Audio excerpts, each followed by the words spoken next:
Hey people, it's me, Makeda Valletta. I'm back again. I'm going to do a part 2 of the video I just did. So if you didn't see the video I did on connecting cannabis medicine to the streets, connecting cannabis medicine to the people, to the streets, if you didn't see that video, watch that because I'm just going to add on. Because as I was getting ready for the next thing I was about to do, I started to remember a bunch of things that I didn't say that I should have said. It happens a lot when I'm done talking. I'm done doing a video. But I just want to say that, I know that people who are listening to my video are probably in different countries in the world and in different parts of the U.S., right? So, depending on where somebody is in the world, cannabis laws are changing a lot of places. I think Germany's about to legalize it completely. You have a lot of South American countries, Argentina, Uruguay, Ecuador, Colombia, but the laws are different in each place, even in the U.S., you know what I'm saying? And so find out what the laws are where you are, because there's a lot of states now and countries, like in South Africa, in Ecuador, in Colombia. All those places is legal for people to grow weed plants, okay? How many they're legally allowed to grow depends on where they are, but it's legal a lot of places, right? So if you're the kind of person who is home a lot, me, I travel all the time, but if I sat still more, I would definitely be growing plants, okay? And that's one of the skills that I'm definitely, want to teach my dad and, my parents, to grow the plants, so that they have it to utilize whatever medicinal way they need. Because let me tell you something, okay? Pharmaceutical drugs are the third leading cause of death in the U.S., okay? And a lot of times when you get put on one pharmaceutical medication, then it's another one and another one and another one and another one. And that does not end well, okay? Those medications are not helping you heal. It's not helping fix the problem of why that went haywire in the first place. When things are, when things are going haywire in your body, it's your body telling you something, okay? Something is off balance. And when you're just taking medications and mask it, now this medication is giving you this problem, so you're taking another medication for that. That's just further and further throwing your body further and further off balance. And there are a lot of people who think it's normal to be in their 60s and to be in their 70s and be on all these medications. Some people are on all those medications before their 60s and 70s, but I'm just saying. You know what I'm saying? And so whether it is medications for diabetes, for hypertension, for headaches, for healing from surgeries. Okay, people get surgeries and then they're on opioids. We all know opioid addictions are a problem, okay? And unlike cannabis can't kill you. Opioids can kill you. There are opioid receptors in the part of the brain that affect your breathing. That's how they kill people. There are no cannabinoid receptors in the part of the brain that affect your breathing. That's why it doesn't kill you. The most that happens, you just fall asleep if you consume too much of it. But you will not die, okay? And opioids are highly addictive, they can kill you, and they don't help you heal. And that's true of a lot of pharmaceuticals, right? So there are a lot of states where it is legal for people to grow their own plants. Of course, there were people growing when it wasn't legal, and that's up to you. Some people just care about their health, period, and they're going to do what they're going to do for their health, period, and I respect that. But I'm just letting you know, in case you didn't know, that it is legal to grow cannabis plants in a lot of places. Also, not just in the U.S., but also in a lot of other countries, okay? Also, and I feel like education is important, because the more the world is educated on it, the more that things will start to shift, because there was a time when every country was using cannabis medicinally and it was recognized. Can I talk about where to source the seeds? That's not my area of expertise, but there are people I can connect you with. So if you inbox me, I can connect you with some people. I want to get into growing. That's something that I want to get into, but my plates are full with like the business and school. But that is something that I feel like is a very valuable skill, and my mind is working in so many ways in which, growers can do things to make their plants even more medicinal, which a lot of them are on. So that's a whole nother aspect of the science, right?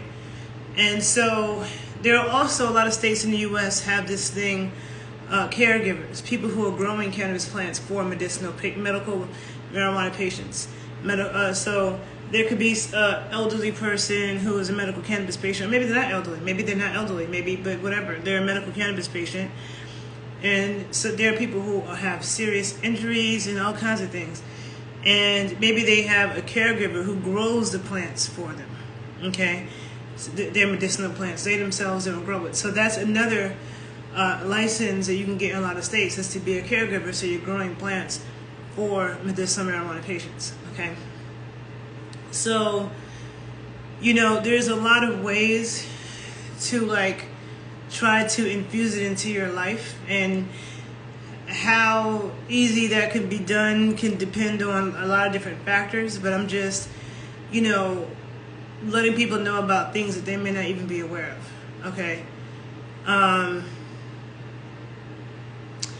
There was a nurse practitioner that I interviewed in Chicago, who she works with very ill people, a lot of children, adults too, people who have self-injuring autistic kids who are seriously injuring themselves, older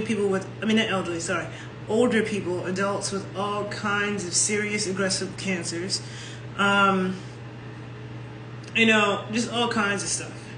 And her practice is around helping them to get off their medications and use cannabis, or just use cannabis for what they're doing. And usually the people that come to her at their last whim, they've used all the pharmaceuticals and all the Western medicine and it hasn't worked, might have made things worse, in the state of Illinois, the taxes are super expensive. If you're a medical patient, it's cheaper, but getting the medical card costs $250. For some people, that's a barrier. And then I haven't gone to any dispensaries in Illinois, but I heard that you can't even smell the cannabis. You know what I'm saying? And so this, just like with food, the idea of having relationships with farmers, okay? Relationships with farmers. Thankfully, because of social media, there's a lot more master growers and farmers in every state who, are present on social media that can be found. I feel like my same approach that I have with food, with sustainable agriculture, finding things that are, good for the environment and good for me, local as possible, so. And also understand that there are beneficial ways to use it medicinally without getting the high effect, because some people are really afraid of that and they're like, I don't want to feel intoxicated, okay?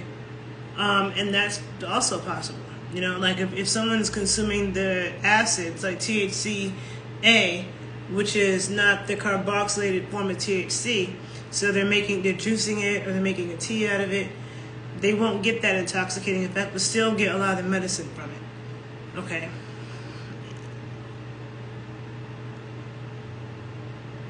A lot of the new strains are like GMOs, too much THC. Yeah. But, also when you have strains that are high in THC, you can use less of it. You know what I'm saying? So if somebody, whatever desired amount of THC they want, they can, they can, titrate their doses based on that. Also terpenes are really important as well. A lot of people just be stuck on the THC content. The terpenes have a lot more to do with how cannabis affects you than the THC does.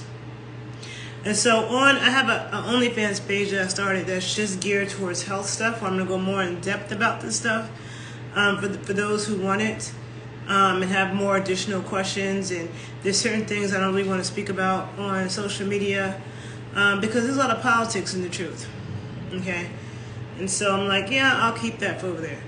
But I'm gonna go into depth on some applications, some applications that may not be so PC that I will discuss on that other side. So feel free to join me over there if you want. Definitely follow my other Instagram page, the_body_scientist. But yeah. So, and then I think in the other video I was talking about tobacco and how I discovered that it was medicinal. I think I might have forgot to add that when I went to Cuba in 2016, like I had already been aware of it from the things that I said, learning about it from Mexican midwives and Mexican granny midwives, and also being around my native friends. But then when I went to Cuba, you know, they had, Cuba is a place where they have books everywhere, especially particularly in Havana, but like there's books everywhere, and the books are about serious shit. You know what I'm saying? It's like history and politics and history, a lot of history. And there's a lot of books about tobacco. Okay. There's a lot of books about tobacco, like books over 400 or 500 pages, okay, about the medicinal properties of tobacco. I regret not buying some of those books. They were in Spanish, and you know, my Spanish is decent. I definitely should have bought it. I bought other books from Cuba. And if I ever go back to Cuba, I've been there 5 times, but if I ever go back, I'm definitely coming back with some of those books, because I know there's some wisdom in those books. And how Cuba approaches their medical system is very interesting. I have spoken about that on a previous YouTube video as well. I will get more into that topic as well on my OnlyFans page. I'm not going to discuss that on YouTube because, you know, I don't want no problems with anybody's country, and I travel, okay? So again, that's why I started my OnlyFans page, to get more in depth on the realness and rawness of a lot of health shit that I don't really want to talk about on YouTube. There's levels to the shit, okay? But Cuba's very anti-cannabis, but yet they definitely recognize the medicinal properties of tobacco. And like I said, tobacco is very medicinal as well. Okay? Very medicinal as well. You know what? Like, I probably should, this book that I showed in my last video, right? There's a few books that I have, but this book, Tobacco,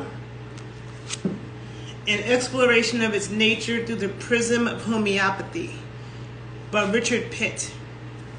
It says, tobacco is now one of the most vilified substances in modern society. However, it has played a unique role in the evolution of many cultures, weaving its way into their mythology and reflecting the consciousness of these societies. Like other substances that are poisonous, tobacco has many healing properties. This book explores the history and use of tobacco and its therapeutic potential as a homeopathic remedy. It attempts to explore the complex relationship between tobacco and humans and the symbiosis that results. Okay?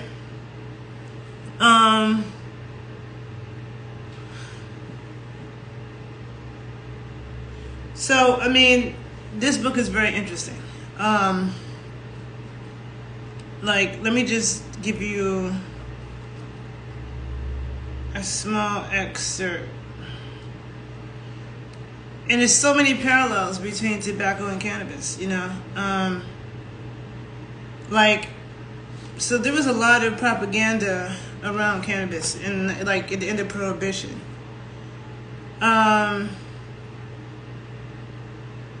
So by the time the Europeans came into contact with Native Americans, tobacco was more widely cultivated in the New World than maize. You know, maize is corn.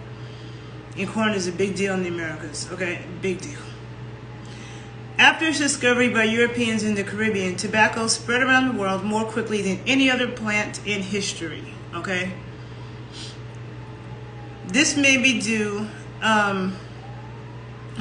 this may be due to its extraordinary addictiveness of nicotine and to tobacco's quickly becoming a favorite with sailors and mariners who took it with them on their travels. The Spanish, however, took a long time to accept tobacco. Their attitude was conditioned by their feelings towards the people they conquered. Quote, a godless heathen people doing the devil's work, end quote. Okay, so that's what the Spanish thought about the native people, right? No one smoked in Europe at the time of Spain's conquest of Central America. It was an alien act. However, the Spanish colonizers did eventually adopt the habit, even though the Catholic Church remained resolutely against it. Other colonizers in North America did not have the same antagonistic relationship to tobacco or the people who smoked it as did the Spanish and the Catholic Church. Now, I don't know about that part because I'm like, all the colonizers had an antagonistic attitude towards the indigenous people they colonized, right? Hold on, let me skip something. Hold on.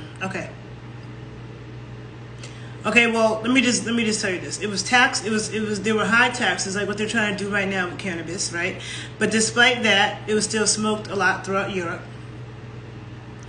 During the 17th century, possession of tobacco was also a capital offense in Russia.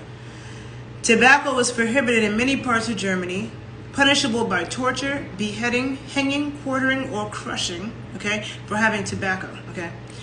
All the empires and nation-states of Europe went through a love-hate relationship with tobacco. In general, the church disliked it, though many in the clergy who went to the New World to bring Christianity to the heathens developed snuff habits. A more acceptable way of inhaling tobacco and its use in the New World spread from the clergy to the congregations.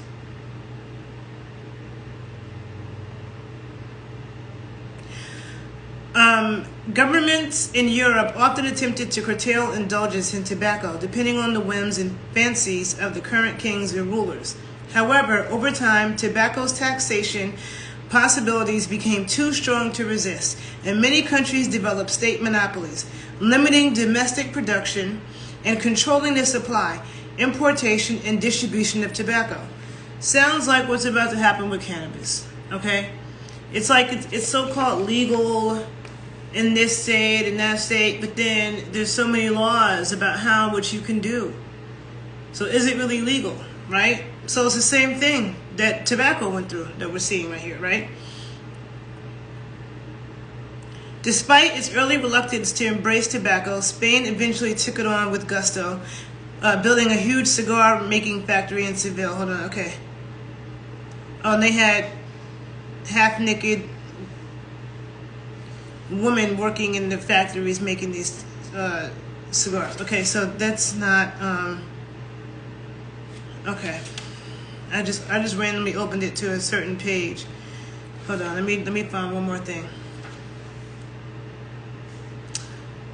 Let me find one more thing. This is actually very interesting. And there's a lot in here. A lot of slavery in the U.S. wouldn't have happened if it wasn't for tobacco and Europeans trying to figure out how the hell to get more tobacco to Europe. That actually had a huge influence behind chattel slavery, okay, in the Americas. So yeah, I'm gonna leave that there. There's it's an interesting book. I'm not gonna keep reading it. But I'm just saying that it's like the propaganda on both ends, you know, because there was a time like in the 80s and the 90s, everybody was smoking cigarettes. I don't see people smoking cigarettes like that anymore. And the studies have shown that people are smoking more weed and less cigarettes. But now you have people smoking the hookah shit. I would not smoke the hookah shit. I do not trust that. What is that? I don't want any flavored hookah. This shit is chemicals on the charcoal and the thing. That, I'm not fuck with that. And I don't like smoking tobacco like that because that shit makes me feel, it's funny because it makes me feel airheaded. Like I like to smoke tobacco with my weed in a tobacco leaf. That's all the tobacco I need. Just the leaf that my weed is in. You know what I'm saying? But no more tobacco than that. And I remember the one time I smoked hookah, it just made me feel sick. And this book talks about that, you know, why that happens and explains that whole thing. And so, you know, because tobacco can be poisonous, but it is, yeah, hookah is flavored tobacco, but what the fuck is that flavored shit though? Those chemicals. I'm sure those chemicals they put on it to make it flavored isn't good. And then I don't like the fact that it's burned on the charcoal. You know what I'm saying? Like, I can't fuck with it. And to keep just breathing like on tobacco, like, doesn't resonate with me.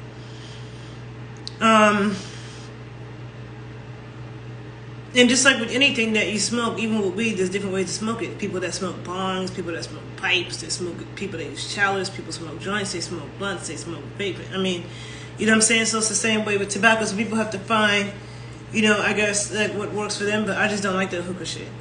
And so I don't never smoke cigarettes either. You know what I'm saying? The only tobacco, but I'm just saying that, like, cigarettes are not bad if it's good quality tobacco. What became bad was the chemicals that the tobacco industry put in the tobacco, okay, that made it poisonous. Because I know the Japanese had a very high rate of smoking and like very low or non-existent lung cancer. And it was because of the quality of the cigarettes. Just like I said with the food. It's not that a burger is bad, it's not that beef is bad. It depends on whether you get the beef from the commercial food industry, from a sick cow, or you're getting the beef from a cow from a healthy farm.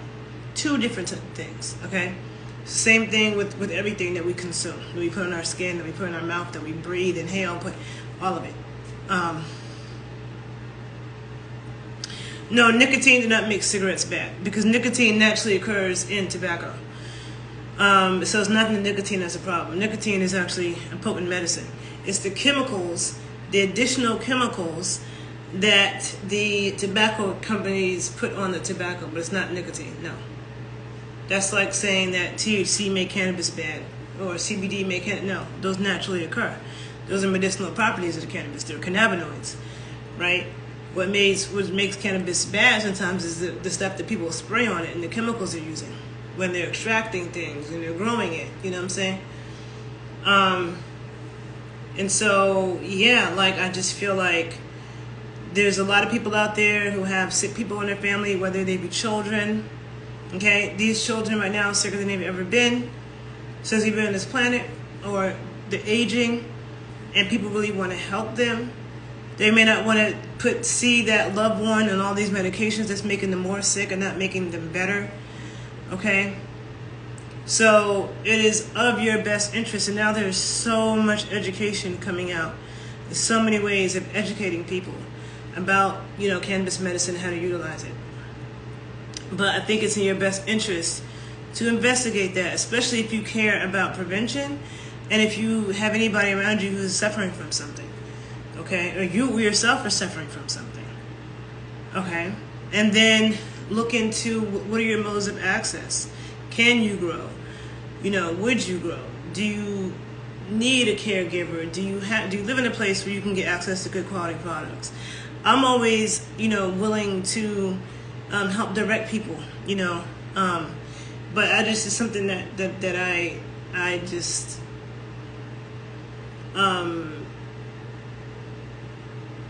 even when I was talking about, the hood understanding, you know what I'm saying? Or let me not say the hood, let me say the streets, like people who are who might just grow and smoke, or people who deliver, weed or whatever, but they don't understand like how things, like a little bit more. You don't have to be a science expert, but a little bit more about the medicinal applications. Just knowing a little bit of that can be helpful, because even if you are selling weed and you're just selling flower, and you have somebody who's going through a particular thing, there are certain strains, and you have 3 strains. One of those strains might be better for that person than the other 2. You know what I'm saying? So I just feel like this knowledge can be so helpful for so many of the chronic conditions that people are suffering from. So anyhow, I'm gonna stop rambling. I felt like I had to do a part 2, and I feel like when I get off this, I'm gonna remember things I forgot to say. But I'm gonna go more into depth with some applications for especially children and the elderly. Okay, I'm gonna focus on those heavy on my OnlyFans page. And if you have any questions, you can always join me there. I'm always available for one-on-one consultations. Be sure that you follow my other page, The Body Scientist. And I hope you guys have a great day. Take care of yourselves. Anything I forgot to say, I'll say it on the other side. Okay. Have a good day, people. Bye-bye. Take care of yourself.